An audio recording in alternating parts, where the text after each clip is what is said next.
से तुम्हारे कर्मों की सफाई नहीं होने वाली। ये बाहर का पानी तुम्हारे शरीर के मैल को धो सकता, लेकिन जो पापों का मैल है, जो अंतःकरण में गंदगी जमा, वो जब साफ होगी जब आप तीसरे मंडल पर पहुंच करके उस गंगा में डुबकी लगाओगे। उसमें स्नान करने के बाद ये जीवात्मा हंस रूप हो जाती है। हंसन मिल हंसा हो जाए, मिले जो अमी हरा है। जीवात्मा का खुद का प्रकाश उस अमृत के सरोवर में स्नान करने के बाद 16 सूर्य के बराबर हो जाता।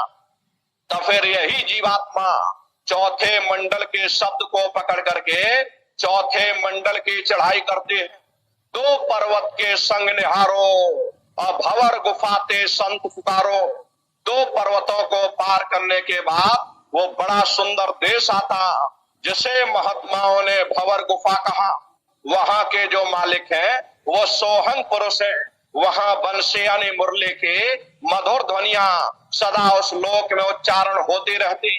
और सोहंग पुरुष का जो स्वरूप है वो दोपहर के सूर्य के समान महाप्रकाशवान स्वरूप है। स्वरूप में अंतर है।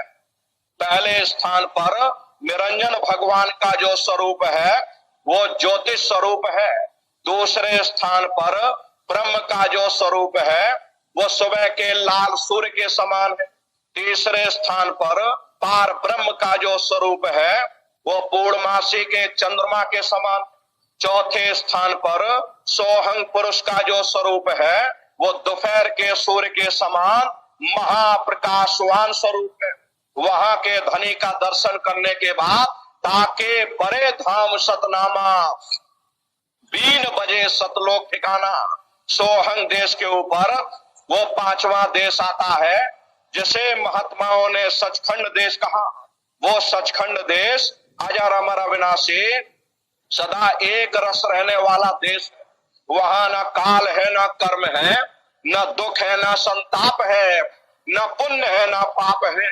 जो जीवात्माएं वहां पहुंच जाती हमेशा के लिए जन्म मरण के बंधनों से आजाद हो जाती। वहां के जो मालिक हैं वो सतपुरुष भगवान हैं, जिनके रोम रोम में खरबों खरब सूरज चांद सितारे प्रकाशवान।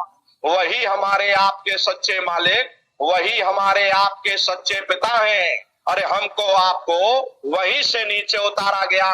फिर शब्द को पकड़ करके शब्द शब्द पौड़ी पर चढ़कर पहुंचो सचखंड सतनाम। शब्द की सीढ़ी हर मंजिल पर लगा रखी। आपने भजन किया, घंटे संग की आवाज को पकड़ा तो आप पहले स्थान पर पहुंच जाओगे।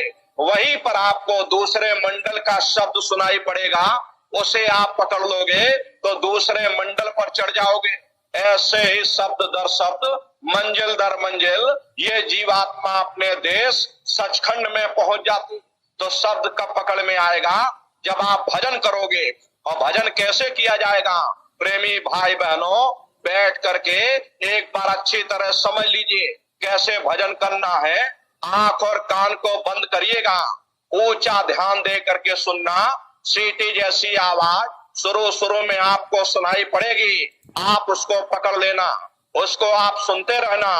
कुछ समय बाद में दोबारा आपको अनुभव होगा कि कहीं बड़ी दूर से एक महीन आवाज, घंटे और शंख की आवाज हमारे कानों में बज रही। जब घंटे शंख की आवाज आपको सुनाई पड़ने लग जाए तब आप सीटी की आवाज को छोड़ देना और घंटे शंख की आवाज को पकड़ लेना।